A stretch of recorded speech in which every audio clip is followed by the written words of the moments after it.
കോപിക്കുന്നതിൽ തെറ്റില്ല എന്ന് വാദിക്കുന്നത് ശരിയല്ല. പലപ്പോഴും ആ വാദം തെറ്റിനെ ന്യായീകരിക്കുക മാത്രമാകും. എന്നിലെ കോപം മറ്റുള്ളവർക്കുണ്ടാക്കുന്നതിനേക്കാൾ ഏറെ ദോഷം എന്നിൽ ഉണ്ടാക്കും എന്നതോർക്കണം.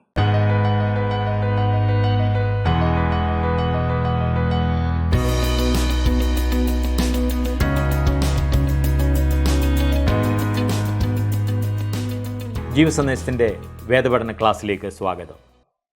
ദൈവത്തിൻ്റെ സ്വരൂപത്തിലും സാദൃശ്യത്തിലുമാണ് മനുഷ്യൻ സൃഷ്ടിക്കപ്പെട്ടതെങ്കിലും ദൈവത്തോടുള്ള അനുസരണക്കേട് നിമിത്തം അവൻ വഷളായിപ്പോയി. ക്യാൻസർ എന്ന മാരക രോഗം പോലെ മനുഷ്യനെ നശിപ്പിക്കുന്ന അനേക ദുഷിച്ച സ്വഭാവങ്ങൾക്ക് അവൻ അടിമയാണ്. എങ്ങനെയാണ് മനുഷ്യന് ഇതിൽ നിന്ന് സ്വതന്ത്രനാകുവാൻ സാധിക്കുക? എങ്ങനെയാണ് ദൈവത്തിൻ്റെ സ്വഭാവത്തിലേക്ക് അവന് മടങ്ങി വരുവാൻ കഴിയുക? എഫെസ്യ ലേഖനം 4-ാം അധ്യായം 25 മുതലുള്ള വാക്യങ്ങളാണ് നമുക്ക് ഇന്ന് പഠിക്കുവാനുള്ളത്.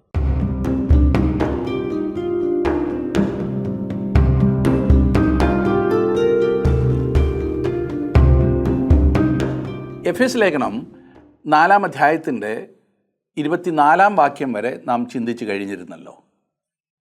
25-ാം വാക്യം നാം ശ്രദ്ധിക്കുമ്പോൾ അവിടെ ഇപ്രകാരമാണ് എഴുതിയിരിക്കുന്നത്: ആകയാൽ ഭോഷ്ക് ഉപേക്ഷിച്ച് ഓരോരുത്തൻ താൻ്റെ കൂട്ടുകാരനോട് സത്യം സംസാരിപ്പിൻ, നാം തമ്മിൽ അവയവങ്ങളല്ലോ. ഇതേ അധ്യായത്തിൻ്റെ 17-ാം വാക്യത്തിൽ പൗലോസ് ആരംഭിച്ച ആ വിലക്കുകളിലേക്ക് അവൻ വീണ്ടും വരികയാണ്. ജാതികൾ നടക്കുന്നത് പോലെ വിശ്വാസികൾ മേലിൽ നടക്കരുത് എന്ന് പൗലോസ് വ്യക്തമാക്കി. എഫെസ്യ ലേഖനത്തിൻ്റെ തുടർന്നുള്ള ഭാഗത്ത് ഈ നിരോധനങ്ങൾ അല്ലെങ്കിൽ ഈ വിലക്കുകൾ തുടരുന്നതായി നമുക്ക് കാണാം. ഓരോരുത്തൻ സത്യം സംസാരിപ്പീൻ എന്ന് പറഞ്ഞിരിക്കുന്നത് വായിച്ചല്ലോ. അതൊരു നിരോധനമാണ്. മറ്റെല്ലാറ്റിനെയും നയിക്കുന്ന ഒരു വിലക്കതാണ്. സത്യം സംസാരിക്കണം. പഴയ മനുഷ്യനെ ക്രിസ്തുവിനോടുകൂടെ ക്രൂശീകരിച്ചപ്പോൾ ഭോഷ്ക് പറയുന്ന നാവും ചതിക്കുന്ന ഹൃദയവും ആ ക്രൂശിന്മേൽ തറയ്ക്കപ്പെട്ടു.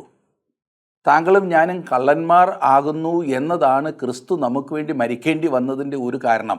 എന്നോട് ദേഷ്യം തോന്നരുത്, മനസ്സിലായല്ലോ. നാം എല്ലായ്പ്പോഴും സത്യം സംസാരിക്കണം. 116-ാം സങ്കീർത്തനം 11-ാം വാക്യത്തിൽ ദാവീദ് പാടി, സകല മനുഷ്യരും ഭോഷ്ക് പറയുന്നു എന്ന് ഞാൻ എൻ്റെ പരിഭ്രമത്തിൽ പറഞ്ഞു. പരിഭ്രമത്തിൽ എന്നത് എൻ്റെ ധൃതിയിൽ പറഞ്ഞു എന്നാണ്. ഇപ്പോൾ ദാവീദ് ഉണ്ടായിരുന്നെങ്കിൽ നമുക്ക് പറയാമായിരുന്നു, ദാവീദേ, ധൃതിയിലല്ലെങ്കിലും സത്യം അതുതന്നെ ആകുന്നു എന്ന്. അതായത് സകല മനുഷ്യരും ഭോഷ്ക് പറയുന്നു. എന്തുമാത്രം കള്ളമാകുന്നു നാം കേൾക്കേണ്ടി വരുന്നത്. മറ്റുള്ളവരെ വഞ്ചിക്കണം എന്നുള്ള ഉദ്ദേശത്തോടെ വസ്തുതയ്ക്ക് നിരക്കാത്തതായി പറയുന്ന പ്രസ്താവനയാണ് ഭോഷ്ക്. ഇത് ഇന്നത്തെ ഈ മാധ്യമ സംസ്കാരത്തിൽ ഇതങ്ങ് കൂടിക്കൂടി വരിക. നിങ്ങൾ എന്നോട് സമയം ചോദിച്ചെന്നിരിക്കട്ടെ, ഞാൻ വാച്ചിൽ നോക്കിയിട്ട് പറഞ്ഞു 5 മണിയായി എന്ന്. എന്നാൽ പിന്നീടാണ് ഞാൻ മനസ്സിലാക്കുന്നത് എൻ്റെ വാച്ച് 5 മണിയായപ്പോൾ നിന്നുപോയതാണ്, ഇപ്പോൾ അത് ഓടുന്നില്ല എന്ന്. എന്നാൽ ഞാൻ പറഞ്ഞത് കള്ളമല്ല. എന്നാൽ നിങ്ങൾ ജോലിക്ക് സമയത്തിന് ചെല്ലാതിരിക്കത്തക്കവണ്ണം ഞാൻ സമയം മാറ്റിപ്പറഞ്ഞ് അതിൽ നിന്നും മുതലെടുക്കുകയാണെങ്കിൽ അത് കള്ളമാണ്.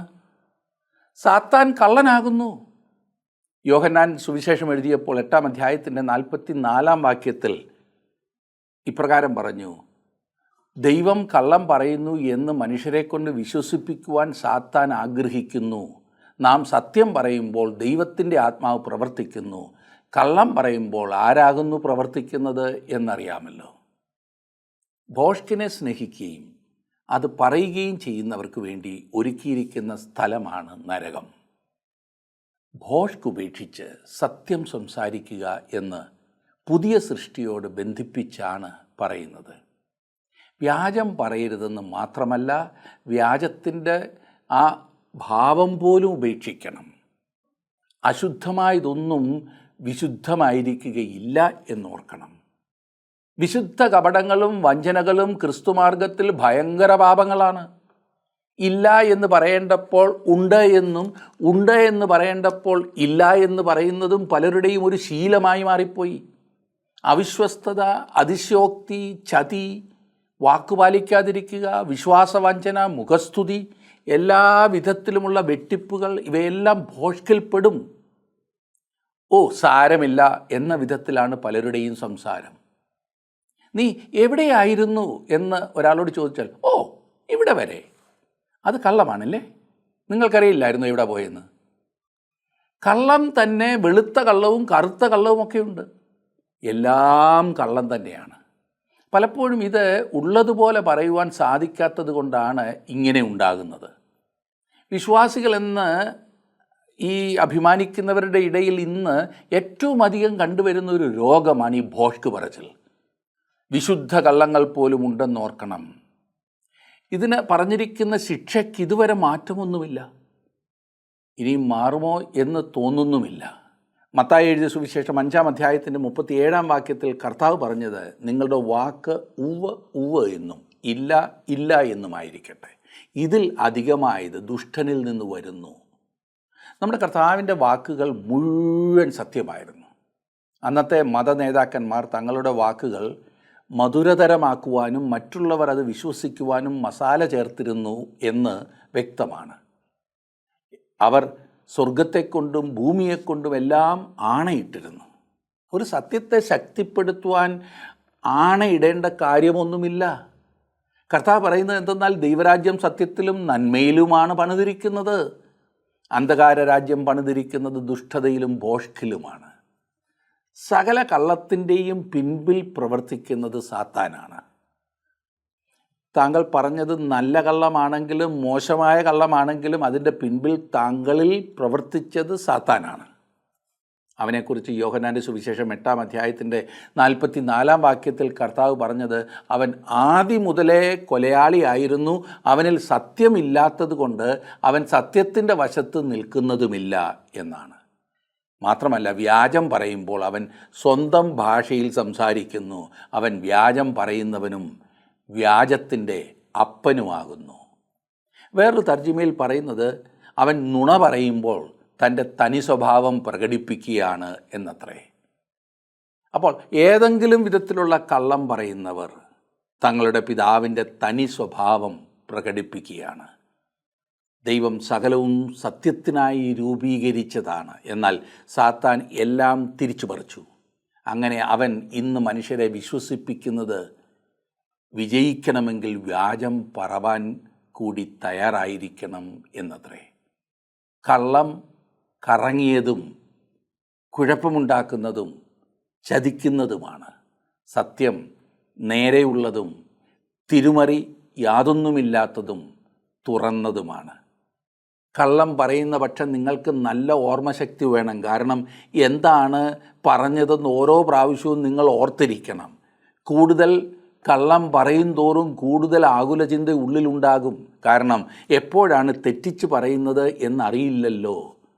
എന്നാൽ സത്യം പറയുകയാണെങ്കിൽ എന്താണ് പറഞ്ഞതെന്ന് ഓർത്തിരിക്കേണ്ടതില്ല, എങ്ങനെയാണ് പറഞ്ഞതെന്നും ഓർക്കേണ്ടതില്ല.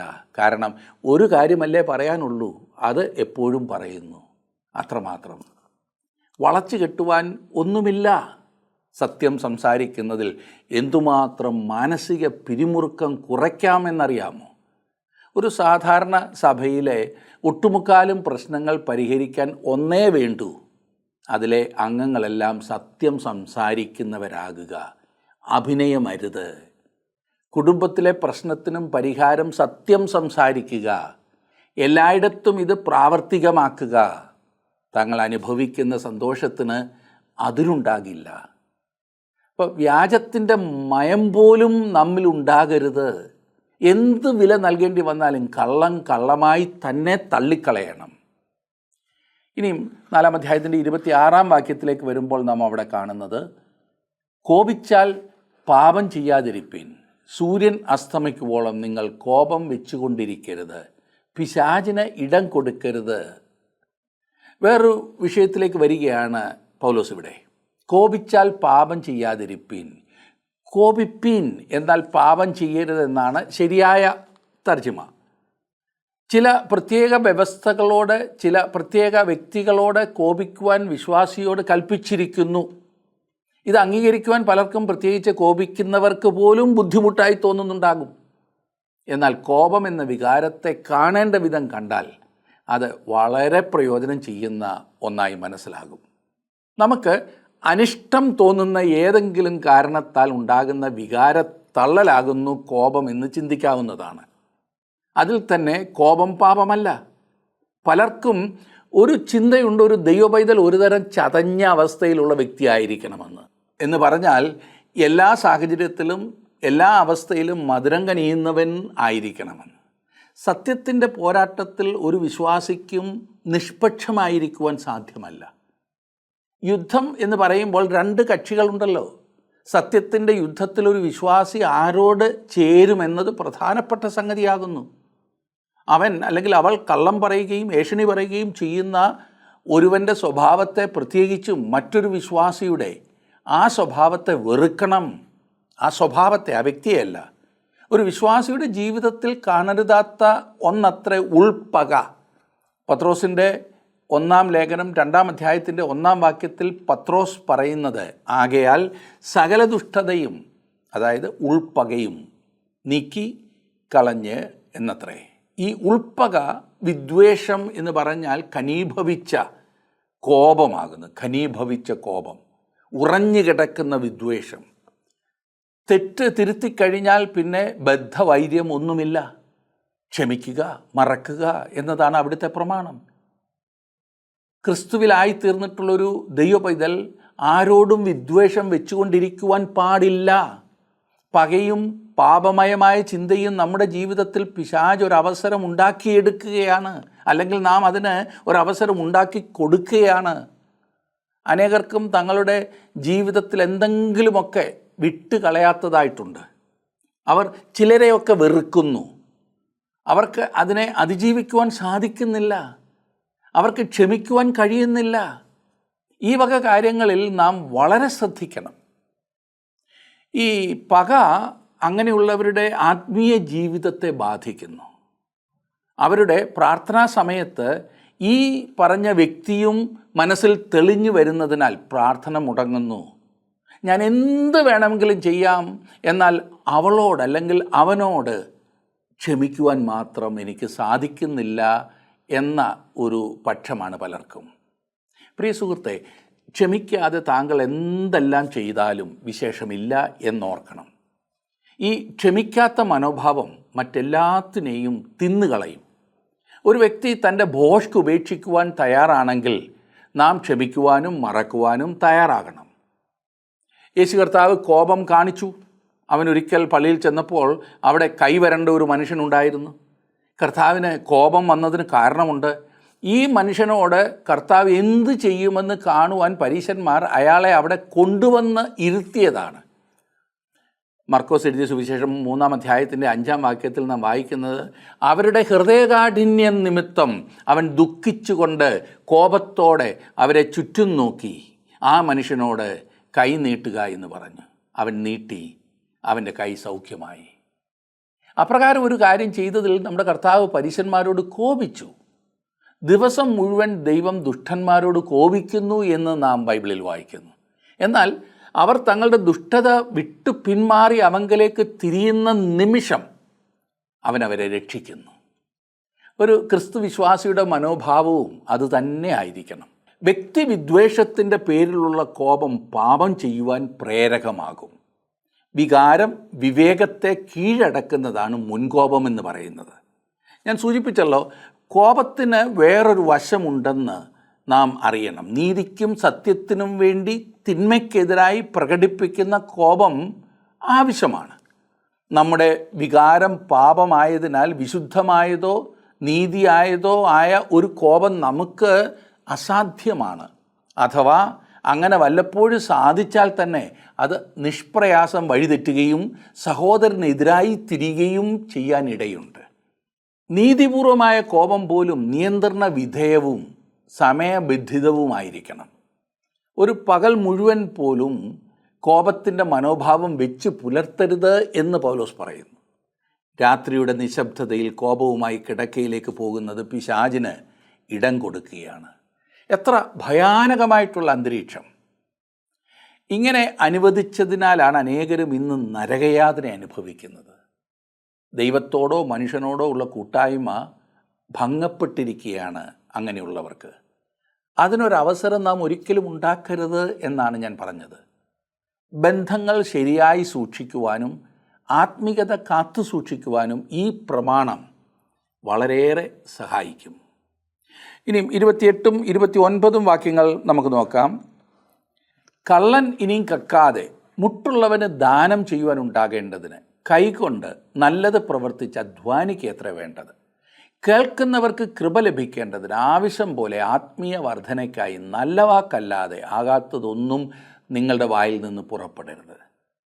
പൗലോസ് പറയുകയാണ്, കള്ളൻ ഇനിയും കക്കാതെ, മോഷ്ടാവ് ഇനിമേൽ മോഷ്ടിക്കരുത് എന്നതത്രേ ശരിയായ തർജ്ജിമ. മോഷണം നമ്മുടെ രക്തത്തിൽ അലിഞ്ഞു ചേർന്നിരിക്കുകയാണെന്ന് തോന്നുമില്ലേ? എത്ര ചെറിയ കുട്ടിക്കാലം മുതൽ മനുഷ്യൻ മോഷ്ടിക്കുവാൻ തുടങ്ങുന്നു. നേരെ കിട്ടുന്നതിനേക്കാൾ രുചി മോഷ്ടിച്ച് എടുക്കുന്നതാണ് എന്നത്രേ പലരും ചിന്തിക്കുന്നത്. പഴയ മനുഷ്യൻ മോഷ്ടിക്കുന്നു, പുതിയ മനുഷ്യൻ പങ്കുവയ്ക്കുന്നു. മോഷണം പല വിധത്തിലാകാം. മറ്റുള്ളവരുടെ പണവും വകകളും മോഷ്ടിക്കുക മാത്രമല്ല, നികുതി അടയ്ക്കാതിരിക്കുക, കള്ളം പറഞ്ഞ് കുറേ മാത്രം അടയ്ക്കുക, കൈക്കൂലി വാങ്ങുക, അതൊക്കെ മോഷണത്തിൽ ഉൾപ്പെടുന്നതാണ്. മുതലാളിമാർ തങ്ങളുടെ തൊഴിലാളികൾക്ക് തക്ക വേതനം നൽകാത്തത് മോഷണമാകുന്നു. അതിനെ വേണമെങ്കിൽ പിടിച്ചുപറിയെന്ന് പറയാം. ശരിയായ വിധത്തിൽ ജോലിയെടുക്കാത്തത് മോഷണമാണ്. സമയം വെട്ടിക്കുന്നത്, ഉള്ള സമയത്തിരുന്നുറങ്ങുന്നത്, വാചകമടിച്ച് സമയം കളയുന്നത്, ഓഫീസിൻ്റെയോ കമ്പനിയുടെയോ ഫോണ്, വാഹനങ്ങളൊക്കെ സ്വന്തം ആവശ്യത്തിന് ഉപയോഗിക്കുന്നത്, തൊഴിൽ സമയം സ്വന്തം ആവശ്യങ്ങൾക്കായി ഉപയോഗിക്കുന്നത്, കള്ളക്കണക്കെഴുതുന്നത്, വ്യാജ റിപ്പോർട്ട് അയച്ച് പണം സമ്പാദിക്കുന്നത്. ഇനിയും താങ്കൾ കുറേ കണ്ടുപിടിച്ചാൽ ഒരുപാട് കാണും. ഇതിൽ ഏതൊക്കെ താങ്കളുടെ ജീവിതത്തിൽ ഉണ്ടെന്നൊന്ന് നോക്കുക. സുഹൃത്തെ, 1 രൂപ മോഷ്ടിക്കുന്നവനും 1,00,000 രൂപ മോഷ്ടിക്കുന്നവനും മോഷ്ടാവാണ്.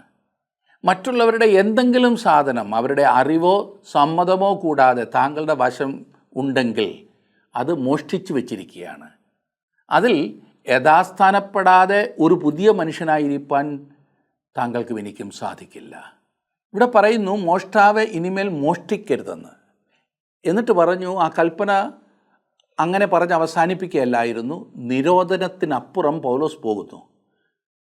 മോഷ്ടിക്കാതിരിക്കുന്നത് കൊണ്ടായില്ല, അവൻ വേല ചെയ്യുവാൻ ആരംഭിക്കണം. സമൂഹത്തെ നശിപ്പിക്കുന്നതിന് പകരം സമൂഹത്തിന് പ്രയോജനമുള്ളവളായി ജീവിക്കുവാൻ പഠിക്കണം. അധ്വാനിക്കണം. കഠിനമായി തന്നെ ജോലി ചെയ്യണം. തൻ്റെ അലസ ജീവിതത്തിൽ ഒരു മോഷ്ടാവ് മറ്റുള്ളവരുടേത് മോഷ്ടിച്ചു.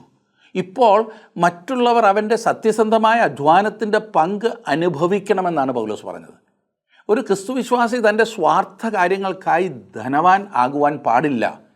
ഒരു ക്രിസ്തുവിശ്വാസിക്ക് ധനമുണ്ടാകുന്നത് മറ്റുള്ളവരെ വിശ്വാസത്തിലേക്കും യഥാർത്ഥ സന്തോഷത്തിലേക്കും നയിക്കേണ്ടതിനാണ്. പലരും ഈ ഒരു വലിയ കാഴ്ചപ്പാട് നഷ്ടപ്പെട്ടവരാണ്. തനിക്കുള്ളത് കൊണ്ട് അവൻ മറ്റുള്ളവരെ സഹായിക്കണം. വളരെയേറെ പണം ആവശ്യമായിരിക്കുന്ന അനേകം ക്രിസ്തീയ ശുശ്രൂഷകൾ ഇന്നുണ്ട്. ക്രിസ്തുവിശ്വാസികൾ കൈ തുറന്ന് സഹായിക്കാത്തതിനാലാണ് പല പ്രവർത്തനങ്ങളും മുന്നേറാത്തത്. നമ്മുടെ നാട്ടിൽ വിശ്വാസികളെന്ന് അവകാശപ്പെടുന്ന ഒരു വലിയ പങ്ക് ഭൗതിക ലക്ഷ്യം മാത്രം മുൻപിൽ കണ്ടുകൊണ്ട് എത്രമാത്രം ധനം വാരിക്കൂട്ടാമെന്ന് മാത്രം കരുതി ഓടുന്നു. ആവശ്യത്തിലിരിക്കുന്നവരെ സഹായിക്കാത്തത് തെറ്റാണ്. ഇനിയും സംഭാഷണത്തെക്കുറിച്ച് പൗലോസ് പറയുകയാണ്. ആകാത്തതൊന്നും എന്ന് നാം വായിച്ചല്ലോ. അർത്ഥം ചീഞ്ഞത് എന്നാണ് അക്ഷരാർത്ഥം. വൃത്തികെട്ടത്, കെട്ട വാക്കുകൾ. ഒരു ക്രിസ്തുവിശ്വാസിയുടെ വായിലെ നിയന്ത്രണമില്ലാത്ത നാവ് കെട്ട ഒരു ജീവിതത്തിൻ്റെ തെളിവാണ്. ചീഞ്ഞ ഒരു ജീവിതത്തിൻ്റെ തെളിവാണ്. ചോദ്യം ചെയ്യപ്പെടാവുന്നതും മോശമായതുമായ കഥകൾ ഉപയോഗിക്കുന്ന വിശ്വാസികളുടെ ദുഷ്ടത നിറഞ്ഞ ഹൃദയത്തെയാണ് അത് വെളിവാക്കുന്നത്. ഹൃദയമാകുന്ന കിണറ്റിൽ ഉള്ളത് വായാകുന്ന തൊട്ടിയിലൂടെ വെളിയിൽ വരുന്നു എന്നാരോ പറഞ്ഞത് എത്ര സത്യമാണ്. മറ്റുള്ള ക്രിസ്തുവിശ്വാസികൾക്ക് പ്രോത്സാഹനം നൽകുന്നതും അവരെ ഉപദേശിക്കുന്നതുമായ ഘനമേറിയ ഉന്നതങ്ങളായ വിധത്തിലൊരു വിശ്വാസി സംസാരിക്കണം. നിങ്ങൾക്ക് ഫലിതം പറഞ്ഞ് രസിക്കാവുന്നതാണ്. എന്നാൽ നമ്മുടെ ഫലിതങ്ങൾ വൃത്തികെട്ടതും ദ്വയാർത്ഥത്തോടു കൂടിയതും അശ്ലീല ചുവയോടു കൂടിയതും ആകരുത്. സംസാരശേഷി ദൈവത്തിൽ നിന്നും നമുക്ക് ലഭിച്ചിട്ടുള്ള ഒരു അനുഗ്രഹീത സമ്മാനമാണ് പ്രിയമുള്ളവരെ. ദൈവത്തിൻ്റെ സാദൃശ്യം നമ്മിൽ പ്രതിഫലിപ്പിക്കുന്ന മാനുഷികമായ ഒരു പ്രത്യേകതയാണ് സംസാരശേഷി എന്നുള്ളത്. നമ്മുടെ ദൈവം സംസാരിക്കുന്നു, അവനെപ്പോലെ നാമും സംസാരിക്കുന്നു. മൃഗങ്ങളിൽ നിന്നും നമ്മെ വ്യത്യസ്തരായി കാണിക്കുന്നത് സംസാരശേഷിയാണ്. ആകാത്ത സംസാരം ആരെയെങ്കിലുമൊക്കെ മുറിപ്പെടുത്തും. അത് സത്യസന്ധത ഇല്ലാത്തതായാലും ദയ ഇല്ലാത്തതായാലും അശ്ലീലമാണെങ്കിലും ശരി, ഒരു വാക്കുകൊണ്ട് എന്ത് സംഭവിക്കുമെന്ന് ചോദിച്ചേക്കാം. ഒരു വ്യക്തിയെ നശിപ്പിക്കുവാൻ അത് മതി. നമ്മുടെ സംസാരം നശിപ്പിക്കാതെ ക്രിയാത്മകമായി ഉപയോഗിക്കേണ്ടതുണ്ട്. മറ്റുള്ളവർക്ക് ആത്മീയ വർധന വരുത്തുന്ന വിധം സംസാരിക്കണം. തുടർന്ന് പൗലോസ് ദൈവത്തിൻ്റെ പരിശുദ്ധാത്മാവിനെക്കുറിച്ച് പറയുന്നു. ഇപ്പോൾ അത് പറഞ്ഞത് എന്തിനാണെന്ന് ചിന്തിക്കേണ്ടിയിരിക്കുന്നു അല്ലേ? 30-ാം വാക്യത്തിൽ ദൈവത്തിൻ്റെ പരിശുദ്ധാത്മാവിനെ ദുഃഖിപ്പിക്കരുത്, അവനാലല്ലോ നിങ്ങൾക്ക് വീണ്ടെടുപ്പ് നാളിനായി മുദ്രയിട്ടിരിക്കുന്നു. ദുഃഖിപ്പിക്കുവാൻ കഴിയുന്ന വിധം പരിശുദ്ധാത്മാവ് ഒരു വ്യക്തിയാകുന്നു, ശക്തിയല്ല. എന്താണ് പരിശുദ്ധാത്മാവിനെ ദുഃഖിപ്പിക്കുന്നത്? ഇവിടെ പറഞ്ഞിരിക്കുന്ന ഈ അതിക്രമങ്ങൾ. ഒരു ക്രിസ്തുവിശ്വാസി കള്ളം പറയുമ്പോൾ അത് പരിശുദ്ധാത്മാവിനെ ദുഃഖിപ്പിക്കുന്നു. ഒരു ക്രിസ്തുവിശ്വാസിയിൽ വൃത്തികെട്ട ചിന്തകൾ ഉണ്ടാകുമ്പോൾ അത് പരിശുദ്ധാത്മാവിനെ ദുഃഖിപ്പിക്കുന്നു. മറ്റുള്ളവരുടെ വകകൾ നാം മോഷ്ടിച്ച് വെച്ചിരിക്കുമ്പോൾ അത് പരിശുദ്ധാത്മാവിനെ ദുഃഖിപ്പിക്കുന്നു. ഒരു വ്യക്തിയെ ദുഃഖിപ്പിക്കുമ്പോൾ എന്താണ് സംഭവിക്കുന്നത്? അത് ആ വ്യക്തികൾ തമ്മിലുള്ള കൂട്ടായ്മയെ തകർക്കുന്നു. നാം പരിശുദ്ധാത്മാവിനെ ദുഃഖിപ്പിക്കുമ്പോൾ അവനുമായുള്ള കൂട്ടായ്മ തകർത്ത് കളയുകയാണ്. അവന് താങ്കളുടെ ജീവിതത്തിൽ പ്രവർത്തിക്കുവാൻ സാധ്യമല്ല. പിന്നെ നാം പരിശുദ്ധാത്മാവിനെ ദുഃഖിപ്പിക്കരുതെന്ന് പറഞ്ഞിരിക്കുന്നതിൻ്റെ ഒരു കാരണം അവനാലാണ് നമ്മെ മുദ്രയിട്ടിരിക്കുന്നത്. ഇവിടെ ഒരു കാര്യം വ്യക്തമാണ്, നമുക്ക് പരിശുദ്ധാത്മാവിനെ ദുഃഖിപ്പിക്കാം എന്നുള്ള സത്യം. എന്നാൽ അവനെ ദുഃഖിപ്പിച്ച് നമ്മിൽ നിന്നും പറഞ്ഞയക്കുക സാധ്യമല്ല കേട്ടോ. കാരണം നാം അവനാൽ മുദ്രയിട്ടപ്പെട്ടിരിക്കുകയാണ്. എത്ര അനുഗ്രഹിക്കപ്പെട്ട ഒരവസ്ഥയല്ലേ? വീണ്ടും ജനനത്തിൻ്റെ സമയത്ത് താങ്കൾ പരിശുദ്ധാത്മാവിനാൽ മുദ്രയിടപ്പെട്ടിരിക്കും. വീണ്ടെടുപ്പ് നാളിനായി താങ്കളെ കർത്താവായ യേശു ക്രിസ്തു ഏൽപ്പിച്ചു കൊടുക്കുന്ന ആ ദിവസം വരെ പരിശുദ്ധാത്മാവ് താങ്കളെ മുദ്രയിട്ടിരിക്കും. വിശ്വാസികൾ തമ്മിൽ ഇന്നുള്ള പ്രധാന വ്യത്യാസം, ഒരു വിഭാഗം ദുഃഖിതനായ ഒരു പരിശുദ്ധാത്മാവിനാൽ ജീവിക്കുന്നു, മറ്റൊരു വിഭാഗം ദുഃഖിതൻ അല്ലാത്ത അല്ലെങ്കിൽ സന്തോഷമുള്ളൊരു പരിശുദ്ധാത്മാവിനാൽ കഴിയുന്നു. ഇനി 31, 32 വാക്യങ്ങൾ കൂടി നമുക്ക് നോക്കാം. 4-ാം അധ്യായത്തിന് 31, 32. എല്ലാ കയ്പും കോപവും ക്രോധവും കുറ്റാരവും ദൂഷണവും സകല ദുർഗുണവുമായി നിങ്ങളെ വിട്ടൊഴിഞ്ഞു പോകട്ടെ. നിങ്ങൾ തമ്മിൽ ദയയും മനസ്സലിവുമുള്ളവരായി ദൈവം ക്രിസ്തുവിൽ നിങ്ങളോട് ക്ഷമിച്ചതുപോലെ അന്യോന്യം ക്ഷമിപ്പീൻ. ഈ അധ്യായത്തിലെ ഒടുവിലത്തെ ഈ വാക്യങ്ങൾ രണ്ടും വളരെ വ്യക്തമായ വിപരീതത്വം കാണിക്കുന്നുണ്ട് അല്ലേ? ഇതുവരെ പറഞ്ഞതിനേക്കാൾ കൂടുതലായി പരിശുദ്ധാത്മാവിനെ ദുഃഖിപ്പിക്കുന്ന കുറേ കാര്യങ്ങൾ കൂടി 31-ാം വാക്യത്തിൽ രേഖപ്പെടുത്തിയിട്ടുണ്ട്. ഇവയെല്ലാം വികാര സ്വഭാവമുള്ള പാപങ്ങളാണ്. ഇതിൽ നിന്നും വ്യത്യസ്തങ്ങളായി 32-ാം വാക്യത്തിൽ പറഞ്ഞിരിക്കുന്ന കാര്യങ്ങളും നമുക്ക് നോക്കാം. കയ്പ് ക്ഷമിക്കാൻ മനസ്സില്ലാത്ത ആ അവസ്ഥയാണ്. പ്രതികാര ചിന്ത എന്ന് വേണമെങ്കിൽ പറയാം. ഇവിടുത്തെ അർത്ഥം മറ്റുള്ളവരെക്കുറിച്ച് കഠിനവും മോശവുമായതായ അഭിപ്രായങ്ങൾ പറയുന്ന സ്വഭാവമാണ് കയ്പ്. ഒരു വലിയ പങ്ക് ആളുകളും കയ്പിൻ്റെ അനുഭവത്തിൽ നിന്നുമാണ് സംസാരിക്കുന്നത്. അങ്ങനെ അവർ ചെയ്യുമ്പോൾ അത് മുറിപ്പെടുത്തുന്നു. ഇത് പരിശുദ്ധാത്മാവിനെ ദുഃഖിപ്പിക്കുന്നു. കോപവും ക്രോധവും ഇവിടെ പറഞ്ഞിരിക്കുന്നു. ഇതേക്കുറിച്ച് ഞാൻ പറയേണ്ടതില്ലല്ലോ. കൂറ്റാരം എന്ന് പറയുന്ന കോപത്തോടുള്ള അട്ടഹാസം ആകുന്നു. ഉഗ്ര പ്രതിഷേധം, എന്നെ ആരെങ്കിലും ഗൗനിച്ചില്ല എന്ന് തോന്നിയാൽ സകലവും തട്ടിത്തകർക്കുന്ന പ്രകൃതി. ദൂഷണം, ദൈവദൂഷണം എന്നർത്ഥമുണ്ട്. ഈ പാപങ്ങളെല്ലാം ദൂരെ എറിഞ്ഞു കളയണം. ഇവ നമ്മെ നശിപ്പിക്കും. ഇവയൊന്നും ഒരു ഗുണവും ചെയ്യില്ല. പഴയ മനുഷ്യൻ്റെ ദുർഗുണങ്ങളുടെ സ്ഥാനത്ത് പുതിയ മനുഷ്യൻ്റെ സ്വർഗീയ ഗുണങ്ങൾ വെളിപ്പെടണം. ഈ പറഞ്ഞ ദുർഗുണങ്ങൾ വിട്ടുകഴിയുമ്പോൾ സ്വതവേ അവിടെ ഒരു ശൂന്യത ഉണ്ടാകുവാൻ സാധ്യതയുണ്ട്. അങ്ങനെ വരാതിരിക്കുവാൻ സ്വർഗീയ ഗുണങ്ങൾ ഒരു വിശ്വാസിയിൽ നിറഞ്ഞു നിൽക്കണം. എന്തൊക്കെയാണ് ആ സദ്ഗുണങ്ങൾ? തമ്മിൽ ദയയുള്ളവർ, ഇത് ക്രിസ്തീയ മര്യാദയാണ്. പിന്നെ മനസ്സലിവ്, ദയേക്കാൾ തീവ്രമായ ഒരു വാക്കാണിത്. ആഴമേറിയതും അർത്ഥവത്വമായ സ്നേഹം, ചില വിശ്വാസികൾ അങ്ങനെയാണെന്ന് പറയേണ്ടതില്ലല്ലോ. എന്തൊരു സ്നേഹം! എനിക്ക് അങ്ങനെ ചില കൂട്ടുകാരുണ്ട്. എത്ര പ്രോത്സാഹനമാണ് അവരിൽ നിന്ന് ലഭിക്കുന്നത്. പിന്നെ പറയുന്നത് അന്യോന്യം ക്ഷമിപ്പീൻ, ദൈവം ക്രിസ്തുവിൽ നിങ്ങളോട് ക്ഷമിച്ചതുപോലെ ക്ഷമിപ്പീൻ. എത്ര മനോഹരമായിരിക്കുന്നല്ലേ! ഈ അനുഗ്രഹീതമായ സ്വഭാവ സവിശേഷതകൾ താങ്കളുടെ ജീവിതത്തിലുണ്ടോ? ഒന്ന് പരിശോധിച്ചാട്ടെ. ദൈവം നിങ്ങളെ സമൃദ്ധിയായിട്ട് അനുഗ്രഹിക്കട്ടെ.